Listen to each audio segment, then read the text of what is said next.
Hello, welcome to Have a Tea with me. My name is Chris. This is the Lesson Jigsaw channel. We are here for English language conversation practice. If you are learning English and you want to practice your speaking and conversation skills, we are here for you. We're here at around about 12 o'clock Universal Time every day, Monday to Friday.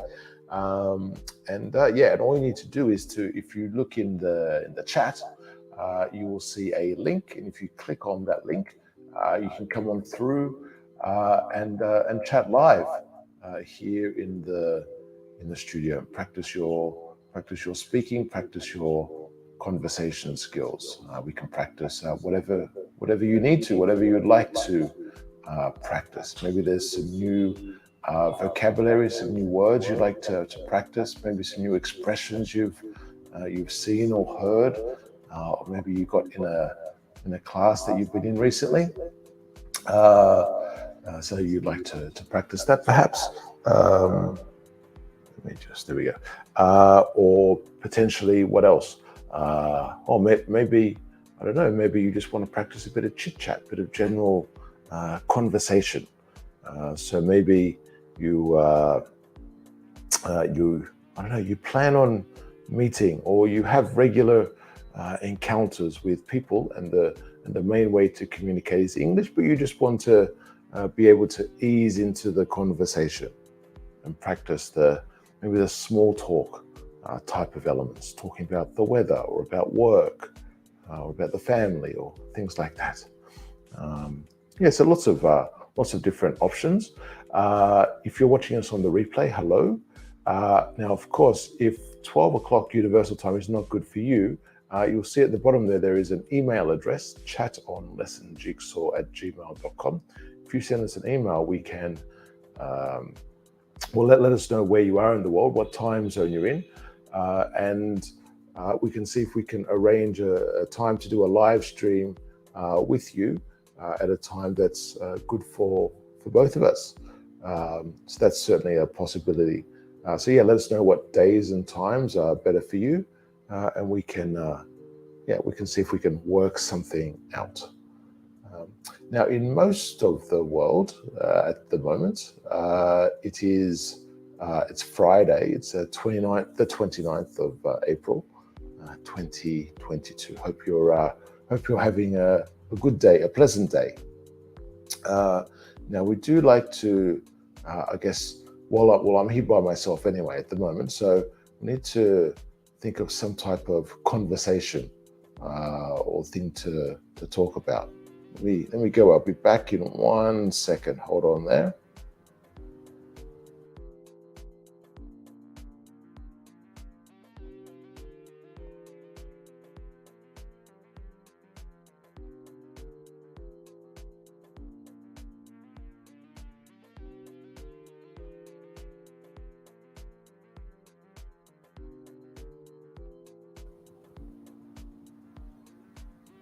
Now, of course, when I say 1 second, that's not exactly right. That's a bit of I guess, an understatement, we could say.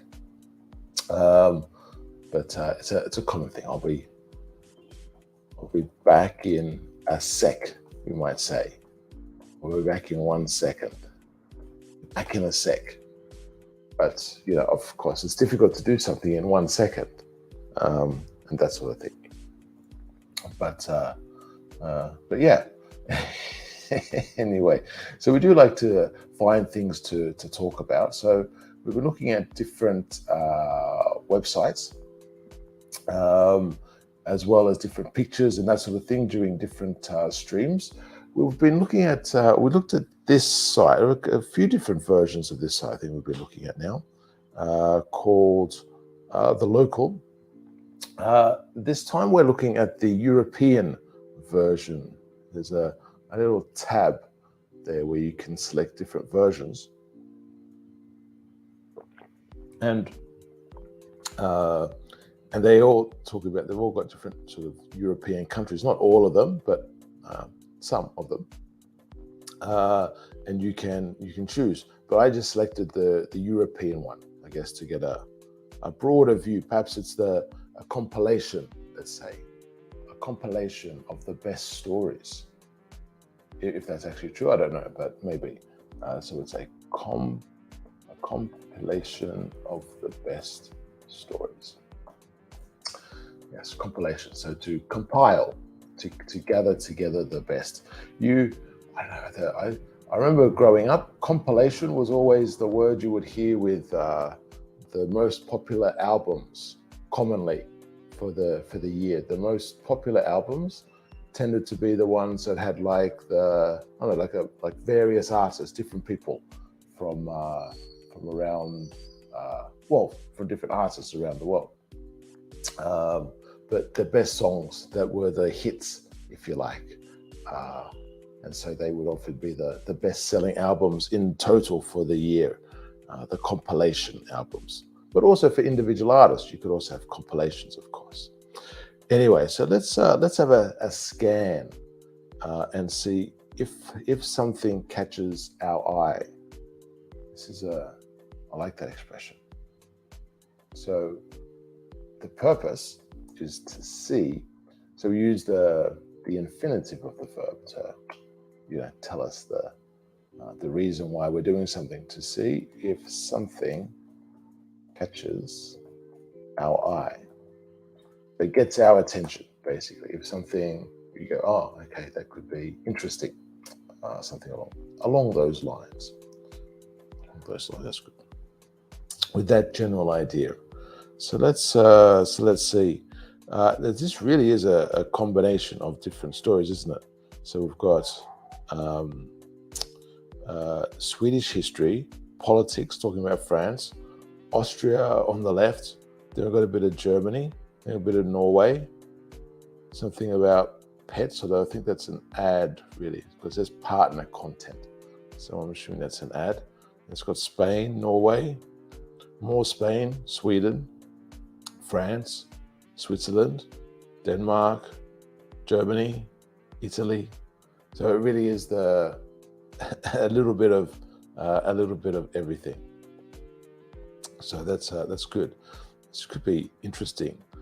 We saw the other day.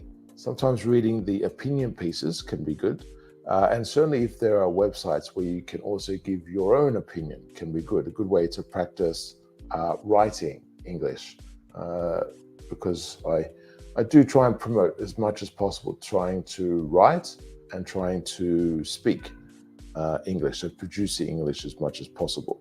So either so chatting in a conversation, and typing responses, typing answers, typing questions, typing comments, is that sort of thing. And these are, I guess, very, very general sort of questions.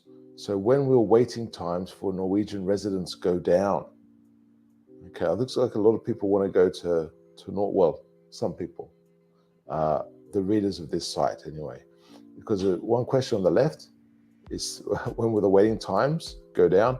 And on the right, how can I move to Norway to be with my adult children? So I wonder if it's the same person who wrote that question. Okay. How long must I work in Switzerland to qualify for a pension? Okay. Interesting. Can my employer make me work if I test positive for COVID? Okay. Interesting question. Do children born in Norway automatically get citizenship? Okay. These are interesting questions. Very specific for. Okay, but it seems to be the same. It then goes. Is it the same one? No, it's the same one. Okay, that's why. Okay. How do you contest a parking ticket? There's nice vocabulary. How do you contest? So you get a parking ticket for parking in a space for maybe too long or the wrong time, something like that, or not putting the money in the meter, perhaps, or depending on how it works in different places. Maybe there's like an app you need to pay or something like that. And to contest it is like you want to go to court and to say, no, I disagree. I shouldn't have got that ticket for whatever reason. That's interesting. Interesting. Okay, so certainly they're good things to look through, and I guess that follows along the lines of what we normally do, what we normally talk about when we practice and we're thinking of things to talk about in a conversation, where we use the question words. So when we use those question words, or we're thinking of things to say, use the question words to start with the basic questions, if you like, about a story you've read, an article, or whatever it might be, whatever you're seeing directly now. You can ask questions and then let the conversation flow from that. So depending on what the answers are, the conversation will naturally develop, like you do in your own language, of course, like you do in your own language. So we will scan down the main page again and see. Looks like there's been a refresh of the stories. The new sign appearing on French roads. Okay, interesting. Now, which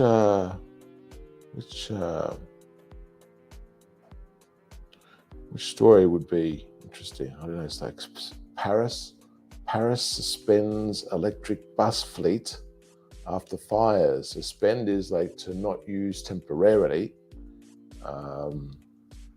and the fleet is all of the buses basically after fires. So that's a worrying sign. It's interesting. What else is good? Have they got words of the day? That's nice. It's always a good thing to see. What else is there? Can I take, this is one of those questions, can I take French meat, cheese and wine into the UK? It's interesting, all the questions that then come out after things like Brexit, and people going, what can I do? What can't I do? That sort of thing. These are all Brexit questions, in fact, it seems. That's the heading they've been given. So where were we? Okay, let's explore this, see if there's anything interesting in this story.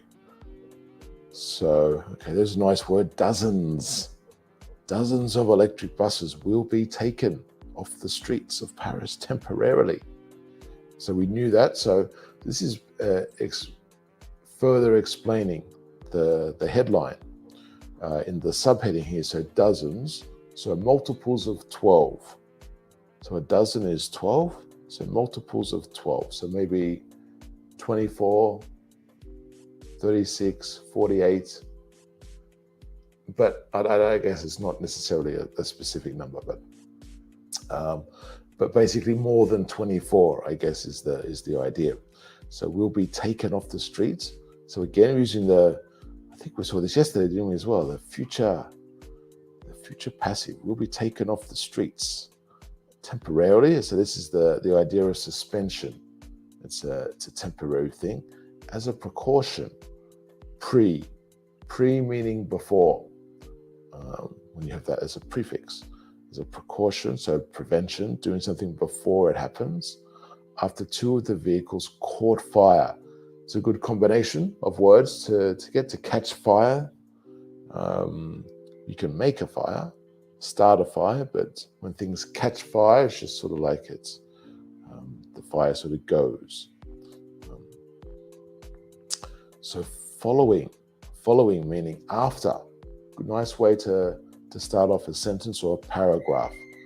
So you describe the situation, and then you can describe the consequence, but you go straight into the situation. So following a second blaze, the fire on Friday morning, in which no one was hurt. So just to clarify that's good.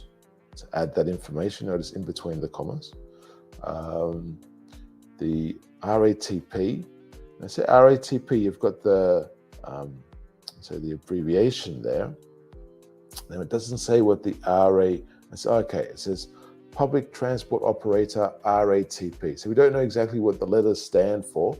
No doubt it's something in French, but it tells us generally what they do or what they're about. So the Public Transport Operator. So the operator or the company that operates them has taken the decision to suspend use of 149. So okay, so quite a lot. 149 electric buses. And then this is the model. And then it gives us details about the fire. The fire from the bus released thick clouds of black smoke and a strong smell of burning plastic. Who said that? This is according to, so it looks as though maybe perhaps they don't have photos or whatever, but it's just according to a journalist on the scene. So they were there. I guess a good thing. So the bus driver immediately evacuated, so got them off the bus. All the passengers, no one was hurt. And so the fire brigade was there, and it was put out by around 30 firefighters. 30 firefighters, that's a lot. Maybe that's a precaution. They just send everyone there maybe. Or it was a couple of fire stations and everyone from a couple of fire stations went there maybe. But yes. So that was on Friday. So I guess that's the 29th, I guess is the idea. And the first bus caught fire on April 4th. April 4th. So, okay. And again, destroying the vehicle, but no injuries. Okay. Interesting. So I guess that's a bit of a concern, isn't it? Like, if that happens too often. So I guess they're doing now some investigations to see what the story is, and see if it's anything in particular with the fleet, so the whole group of buses, or if it's just something in particular with those buses, if they can determine the cause. I guess it's similar to what they do with aircrafts after there's been like an accident or an incident and that sort of thing. They investigate the actual vehicle, let's say, and then perhaps depending on what the nature was, the nature of the incident. That's nice. So what the general thing was, if it's something that is life-threatening and that sort of thing. So they investigate the nature of the incident, I would say, or the incident, the accident, whatever happened. So whatever the noun is that you want to use. So the nature of what happened, so what the story is around it. If it's, like I say, something that could be impacting life, if there's a potential danger to passengers or people using the vehicle or machine or whatever it is. So in that case, like here, they've suspended it until suspended the fleet until they know the real situation. And they do that with aircraft as well. That happened with, what was it, the 7 or something, the MAX, whatever the MAX aeroplane was. Of course, there were 2 accidents with that, 2 crashes, 2 fatal crashes, and they suspended. And I still think in most, I don't know, I think in most countries it's still suspended, but I'm not sure. Maybe that's been changed. Because I think there were a couple countries that at least had said it's okay. Now, in this one, there's appeared to be no comments, so we can't check what people say. Some people may say, "Oh, we've been talking about this," or "There's always sounds like there's a problem with the buses," or they heard news about in another place or another town. There was a problem with electric buses as well, or who knows what the story could be. Okay, so again, we're just flicking around to see if If there are any other stories, so we already looked at that. Suspension, or the bus suspension story after the fires. Let's see if we can find. I did have a quick look before. I wonder if I can find it. I saw this story. I'm going to reject again. Reject everything. Don't know what that means. Spain thrown out of 2023 Rugby World Cup. Wonder what that could be. Huge debate roars over vague hint that menus del dia, menu of the day, I'm going to guess, should drop beer and wine. Okay, what, maybe only serve non-alcoholic drinks, perhaps, or that could be interesting. Maybe it's just a cost-saving thing, but I don't know. Okay, this I think is an interesting story, because the way the story is framed, let me say, or presented, it's a transport system. So Madrid Metro reduces train frequency due to soaring energy prices. So soaring, if something soars, oops, I'm not actually showing you that. I'm showing you the wrong thing. So let me change the screen. My apologies. So Madrid, okay, so soaring energy prices, so the energy prices are going really, really high, really fast, or increasing very fast. If they're high, it's, I guess, a matter of opinion, but they're going up very fast. Similar to sort of like the trajectory or the way that a plane might go up, speaking of planes before.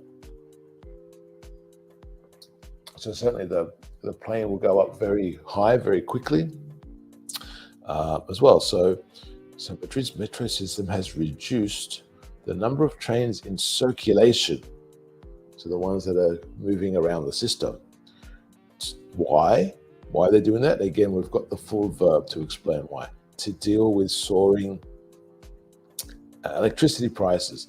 So they've repeated the word soaring, like in the headline, but in this case, they've changed energy prices to electricity prices. So it's quite a good thing if you're able to paraphrase a little bit, or to use some alternative words to have the same meaning in the context of whatever information you're presenting, in this case, the story. Okay, so it's a picture of people waiting for a train or a metro, perhaps. Okay, so this caption, I guess, perhaps tells a lot of the story straight away. Madrid Metro said its daily electricity bill has jumped to 800,000 euros from 120,000 euros previously. The daily bill, every day, so almost €1 million every day. That's interesting. I wonder if that means it's, or maybe it was unprofitable before. I'm not sure. A lot of times, public transport systems are not meant for profit necessarily. But certainly, if that would certainly cause more problems, I guess, because that's quite a change. I guess the thing to consider, if this electricity bill has increased so much for a public company, like owned by the, it looks as though it is a public company. Well, it depends what they mean by public. I assume they mean public company as in run by the government, owned by the government. So the public owns, as opposed to a listed company on the stock exchange, where again the public can buy shares and stocks in a company. So I'm assuming that's what they mean here. So then you would think, okay, so what's the price then for, ordinary people at home? Their prices must be going crazy as well. because that's a huge jump, isn't it? It's a huge jump. Yeah, and so I guess you have to wonder. It makes sense, I guess, to try and reduce the cost in some way. Um, but I guess the problem is going to be the peak hour, the busiest time, is probably going to be the same as when um, the most expensive prices, which is normally the case anyway for utilities like gas and electricity, that sort of thing. So normally the peak time that people use it is going to be the highest price by definition, I guess we say. But that's probably also the busiest time when people need to actually use the public transport system as well. So that's a problem. So it has cut the number of trains in circulation by an average of 10%. An average of 10%. So I guess the average, because it depends on the different lines, because normally metro systems have different lines. So I guess that's the idea. Okay. Well, this answers the question that I was just talking about. I guess that's well, I guess my own fault for not reading beforehand. But I guess it answers the question. During rush hour, so rush hour or peak hour, during rush hour, the number of trains was reduced by 4%. Okay, so there we go. That's on average. So it's not necessarily the lines, it's the time of day. So only by 4% during rush hour, meaning 311 will circulate instead of 324 before. I guess that doesn't sound too bad, does it? I guess maybe if you're actually on the train and you have to squeeze a little bit more and the trip is a little bit more uncomfortable, you notice the impact there. But perhaps there are some trains that they know, maybe with statistics and stuff, that the trains are maybe pretty empty at particular times or something, or maybe early in the rush hour. And so it's much less of an impact, perhaps, could be the case. The exorbitant, this is a good word. Exorbitant is like really inflated price, really high price for this. So the exorbitant price of energy has forced Metro, I guess that's the name they call it, Metro, okay, to take measures. Okay, to take measures is the action that they're doing. To take measures, to take action, that will mean, okay, that's the consequence, savings in daily costs that the company will face every day. Okay, so that's normally why companies do things anyway, to reduce costs or make changes, let's say. So the company said the reduction will only increase wait times by a few extra seconds. I wonder if that's true. I wonder that those seconds, a few extra seconds, because my definition of, a few would be like, 5 to 10 maybe. But perhaps in this context, we're talking about 1 or 2 minutes, maybe longer. Then again, I wonder in different places. I know, like where is it? I can't think. In London they don't really have timetables. Like growing up in Australia, you always had timetables, so you check when the trains are coming and that sort of thing. So it's like a specific time you need to be at the station. And if you miss it, maybe you have to wait. When peak hour, maybe it's only like 5-10 minutes. But other times it could be like half an hour or an hour if you missed the train. But perhaps 5 or 10 minutes. In London, I think 5 minutes was a lot anyway. To like normally, in most times, you would have, within 5 minutes anyway, just normally. So it's like, that's even better anyway. Except maybe like really early in the morning or really late at night and that sort of thing. And it will not lead to overcrowding. So not too many people on on the metros or on the trains, because passenger traffic. Okay, there we go. Because passenger traffic remains lower than before the start of the pandemic. Okay, so maybe so that's the flow-on effect then for things like the people working remotely, working from home, or only going back to the office on certain days, that sort of thing. And perhaps even with that, there might be less cars on the road, as an example. And then that may encourage more people to drive to work or to places rather than catch public transport. Maybe it's more convenient for them to do that. So maybe that's another flow on with the remote working. So then perhaps in total, the amount of traffic might still be the same on the road, but it's just different people. Maybe, I don't know. I'm guessing. So over 300 stations. Madrid's metro is one of the largest in Europe, connecting the entire city and parts of the suburbs. I guess that's a good system then, if it's basically covering everywhere that they mentioned. So Spain, like other European nations, is struggling. So difficult to manage or cope.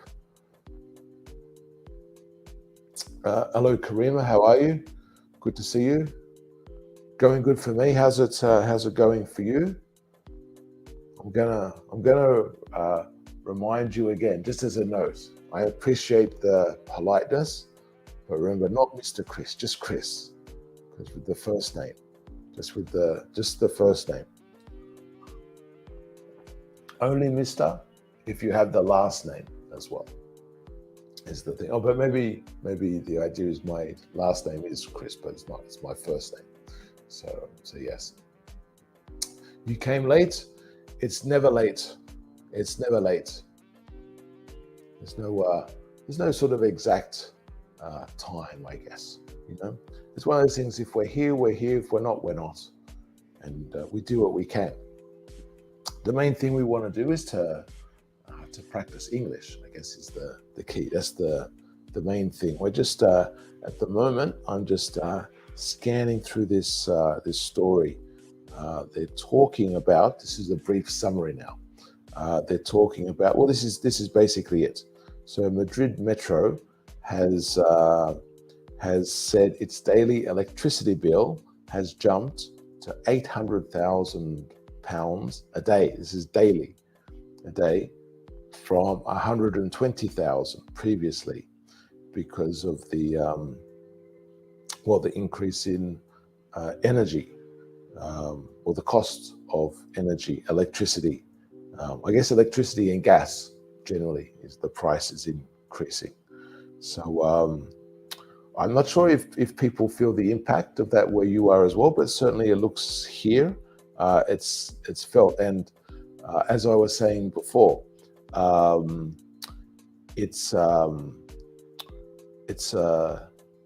we look at this in terms of the way they're reporting it here in terms of a public transport system. But if you see this type of difference, so like more than six times an increase, you can imagine what it must be like for people at home to pay their energy, electricity, gas bills, when perhaps, I don't know, well, if you sort of take this as an example, maybe it was, I don't know if they pay monthly or quarterly or what it may be. So I guess it's different in different places. So just make a note of that. It's nice to get those different times. So to pay monthly or quarterly. So quarterly being every 3 months in a year. So you're dividing it into 4 as a quart. And so quarterly. So every 4 months. So, but even if you give the example, let's say like monthly, so the bill is normally 100. If suddenly the bill was like 600, it would be pretty scary, I would imagine, for a lot of people. Even just using that as a random example, that would be very shocking. But I know in different places around the world, there's been problems with inflation. Well, generally, I guess, but particularly recently, the last few months. I know I've seen stories in Turkey where they've had incredible inflation as well. So that's a concern for people just trying to get about their daily lives. I guess the question is, how are people supported when you have those sorts of things? And I guess that makes a difference to anyone who's anyone really, isn't it? Because even if you own a property or if you're renting a property, you'll still need to pay those bills, and particularly if you're renting, it can be difficult because normally with rents you don't have bills included. Some places they do. I know it depends on the individual landlord, but quite often it's not included. So it's an extra payment. So it's a user pays system. So the landlord is the person who owns the property. Let's say owns and runs the property to rent out. So to rent out to tenants. So a tenant is the person renting the property. Okay, and so let's say it's a user pays system. What we could do is maybe get a little bit easier to read. We'll join that together. So a user pays system. So if you use it, you pay for it, which is like normal, I guess. The same like if you go to if you have a laundry and you need to wash clothes. So if you want to use that, you have to put money in the machine or however it works, tokens or something. And similarly, some people may just want to wash their clothes. Some places I've been in, they do washing. The washing machine is for free. But if you want to use the dryer, you have to pay, because most people will hang up the washing and they can dry it from the air and that sort of thing. But but if you want to use the machine to do it, using extra electricity and that sort of thing, you need to pay extra. But different places have their own system. Yes, I need an article in there, don't I? So it's a user pays system. It's quite good if you have a program that has a spell checker. It's generally best if you can avoid the automatic changes, I think, because then you can still learn from any mistakes or oversights, we can say. So an oversight is something you didn't notice or you didn't see, with sight being see. So you didn't see that. And so if you see that little squiggly line, try to spell squiggly. So the little squiggly line, I think there you go, squiggly. That work. I was trying to give an example. Let's see if this works. Okay, so it fixed itself up automatically, but you see like the line under there. So I'm going to put that see if I can have that as an example. And okay, so then it just takes away the line. Okay. Anyway, okay, so this is automatically changing it, but you get the idea anyway, I suppose.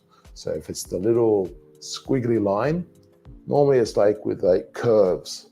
That's the squiggly bit. Here is just underlined or dotted, underlined. But then, so what you can do is, if you see that, you can like hover near it normally, and it will give you the suggestion, maybe the suggestion of how to change it or what the problem is, and you can review it yourself. So to hover over the line, you put the cursor. I'm not sure if you can see the cursor, but yes. So if you hover over, it'll give you the suggestion. So that's a good little thing you can do to have a little bit of practice trying to analyze yourself and help you with your general self-correction. And I guess that's just to finish off this story. So there's a consumer group. So this is a group that is that's basically the people using a particular thing. In this case, or maybe it's a general consumer group, or maybe it could be a consumer group just for public transport users. I'm not sure, but let's assume it's a general consumer group. So they bring up issues and they talk about things that are concerning for let's say the general public when they're buying things. And if let's say policies of different shops, stores, companies, government departments, whatever it may be, if they think the way they're doing things is not appropriate or not good. Often it's with things like credit and that sort of stuff, and advertising, they will talk about. But yes, so here they said the jump in power costs. Okay, so this is using a different word here. So instead of increasing or soaring, they just said the jump. So the jump, so from one place to the next, but higher is the idea when we talk about jump here. So the jump in power costs was simply a pretext to reduce service. So the idea is that, okay, so everything that's happening, it's an excuse for the company to say, okay, we need to have less trains going, because then if there's less trains going, it's going to cost less with the electricity, and then it's also potentially going to cost less with drivers. There'll be less people driving the trains, and so on. So it's a pretext to reduce service. So it's part of the plan to just having the service perhaps permanently less cars available and that sort of thing. And then they're saying as a consequence of that, which will encourage the use of cars, so normal cars, and generate more air pollution. I guess that could be right. I don't know. What do you think? In the short term, maybe that's right, with people, of course, still using normal petrol. But perhaps in the future, not so, because there'll be, I imagine, within the next 5 to 10 years, many more electric cars.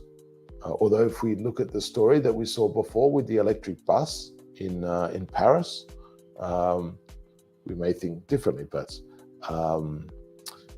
certainly there will probably be more electric vehicles available or used on the streets.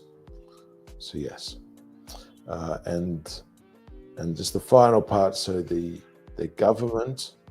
Okay, so we can confirm that. So the government, which owns the company. Okay, so we weren't sure if it's what type of public it meant, but now we know. So it's the government organization or government company running the metro has ruled out raising fares.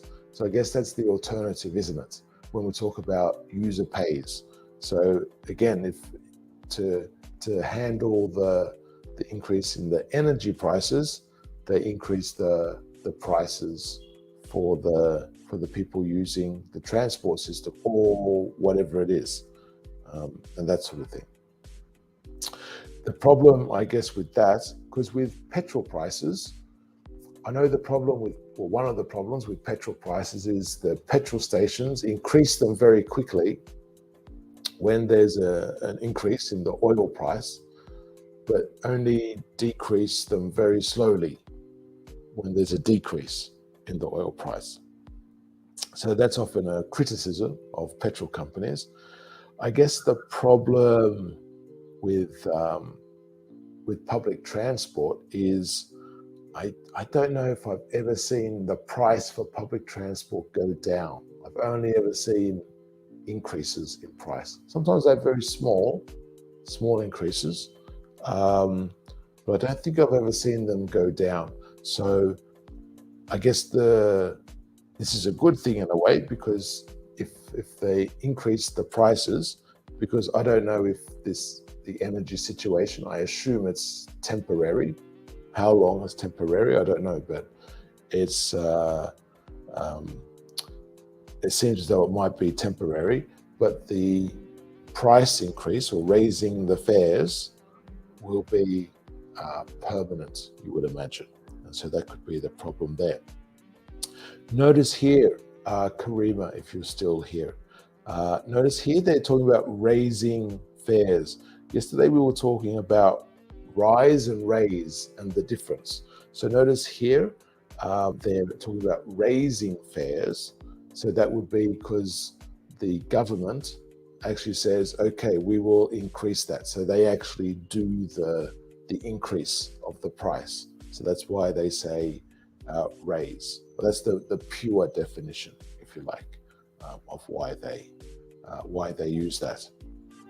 So just to clarify, so because with rise, it just sort of happens, and raise, there's a manual action, let's say, to create the increase of whatever it is. The manual action here would be the government saying, okay, we need to increase the prices, and they, I don't know, write out their table of fares and then change them. So that's the idea. Okay, so that's news there.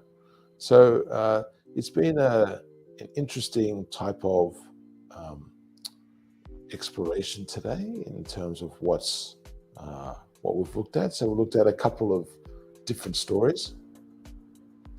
I don't know, we might leave the news article there, shall we? Because that's good. That's good. It's good to take a break from the news sometimes. That's why sometimes I prefer on here to use pictures as well. Pictures of this can be more gentle and can be more general. And so with a picture, you can choose to include things that are news or topical for the moment, or things more like from history or just imagination or dreaming, that sort of thing. Okay, Karim, good. So I guess you got that, so that's good. Okay, nice to hear. So yes, okay. Now just a reminder: this program is Have a Tea with me. We are here on the Lesson Jigsaw channel, and we are here for English language conversation practice. So for anyone who's interested in developing their conversation or speaking skills, we're here every day, Monday to Friday at 12 o'clock Universal Time, to practice speaking, practice conversation. You have the option, of course, to come on through directly and speak. You can click on the link that you will see in the chat or in the comments, and you can come on through and click and speak live. Or, of course, you can write comments and practice your writing in English. So it's a good way, either way, to practice your English production. So speaking and writing are very, very important to do, to practice both of those. What else was I going to say? If you prefer another time, send us an email, chatonlessonjigsaw@gmail.com. Let us know where you are in the world, and the days and times that you might prefer, and we can see if we can arrange a time with you to do a live stream, and we can see if we can organize that. Maybe let us know what topics you're interested in speaking about. We can get that organized. So chatonlessonjigsaw@gmail.com. No worries at all, Karima. No worries at all. Okay. I guess the thing when people, like you say, if you're weak in conversation, so it's not a strength, there's only really one way to to fix that up, isn't there? Do you know what I mean? It's like it's like, I don't know, if you think about it in terms of like sports or something, the only way you're going to improve a particular ability with something is by practicing it. And so without actually practicing conversation, it's very difficult to improve.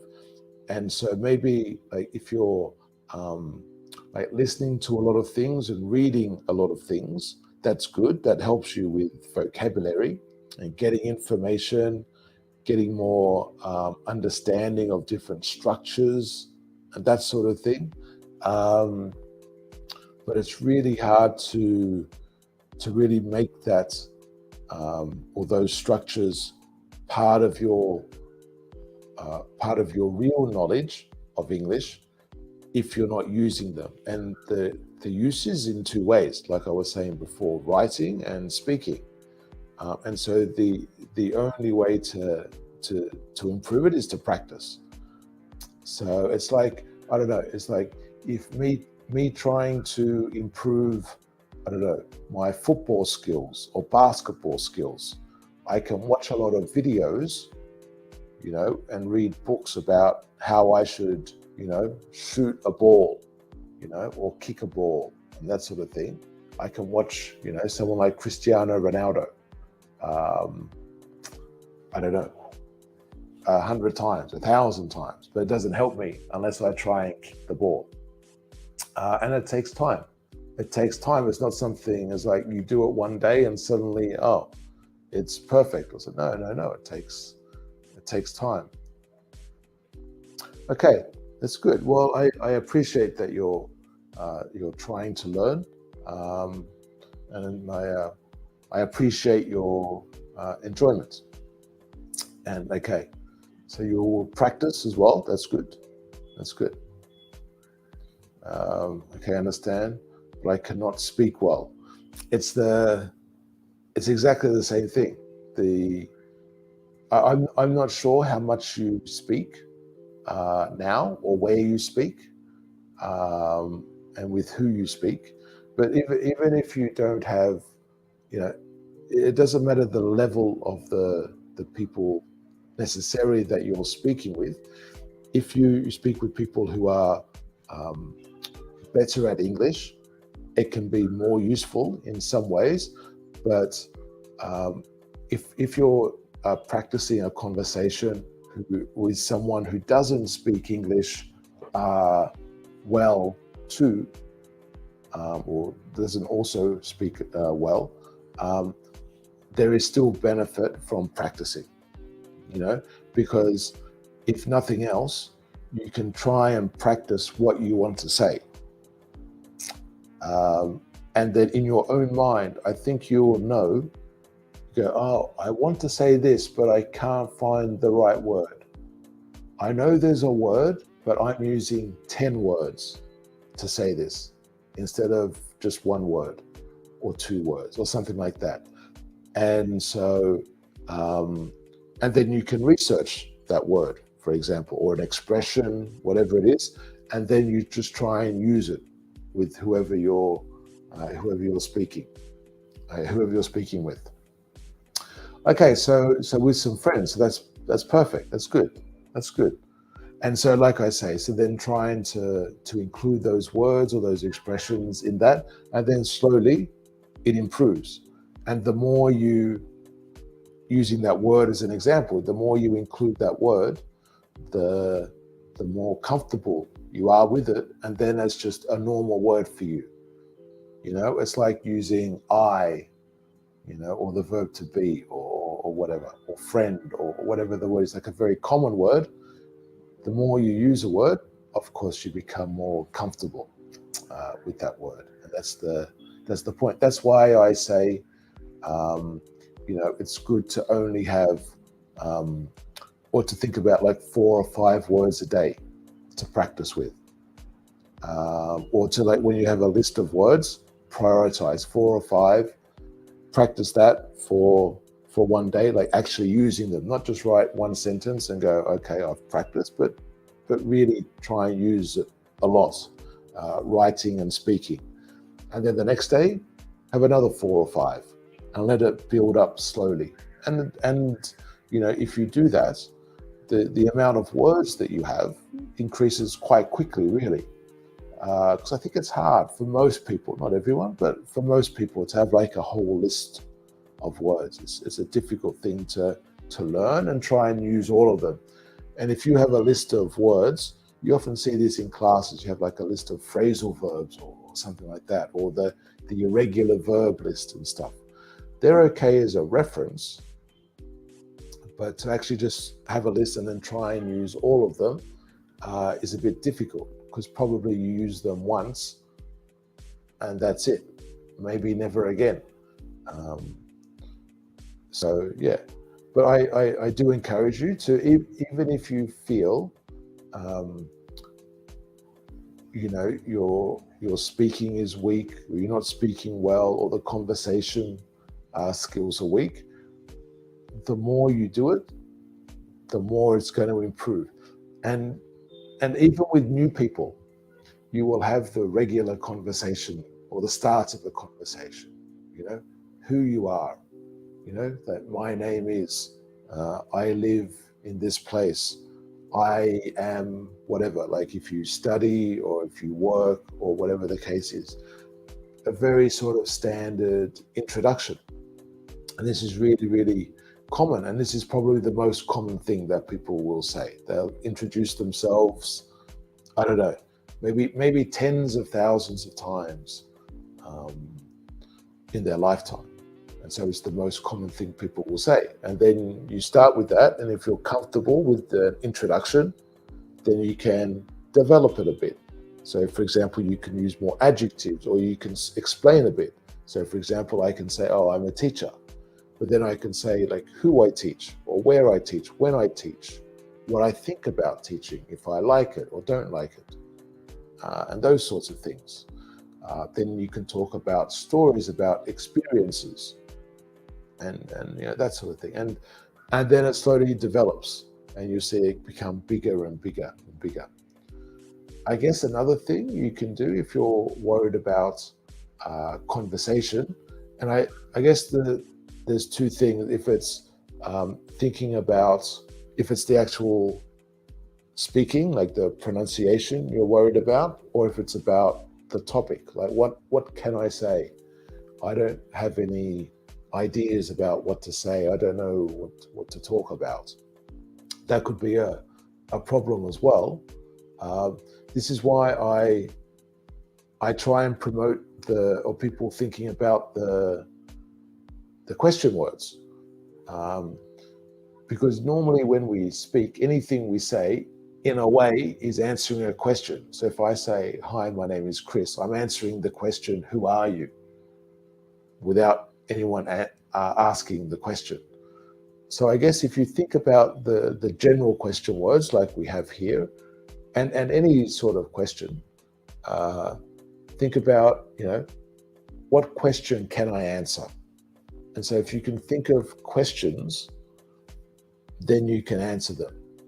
So it's like if we've seen before when we've looked at different pictures. Let me find an example. Let's see if it's a good. Or good, I don't know, but what's a picture? Okay, so let's have a look at this picture, for example. So what you can do as an example of practicing, and you can practice by yourself first of all. Use like your phone. If you have a voice recorder in your phone or something like that, you can record yourself and then listen to yourself afterwards and see what you said, if you like the words that you use. I know listening to yourself is a little bit strange sometimes, hearing your own voice, but there can be benefits as well. So like listen to what you said, the words you use. Can you use different words after you've recorded whatever you say? And you could talk about, for example, here, what questions could there be? So if we think about the question words, who are these people? Okay, it's a man and a woman. But then you can also say, okay, so maybe it's two friends meeting during a break. Maybe it's two colleagues. Maybe they work together. Maybe it's an interview situation, and one of them is applying for a job, or maybe they're just trying to think of ideas for something. So that's answering questions or thinking about questions like, why are they there? What are they talking about? You know, who is leading the conversation? So who's the main person in the conversation? Maybe there's not anyone leading. Maybe they're just chatting about whatever. Certainly with the image, it's hard to, you can't really see in front of the man, but certainly in front of the woman, she has a notepad there. It looks as though she's perhaps writing or taking some notes, and that sort of thing. So then you can talk about things like, what are they drinking? Where are they? Are they in a cafeteria at their work, or a break room? Are they in a cafe or whatever? And then you can start exploring those ideas. And then you can talk about your own a bit. Well, I like going to cafes.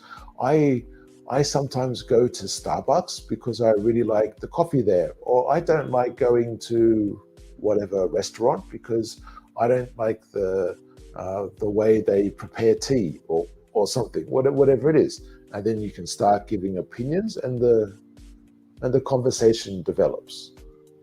And I think that's a way to start thinking about, what can I say? You know, so if we think about those question words, that can help us develop our thoughts and ideas of how to perhaps start and then continue a conversation.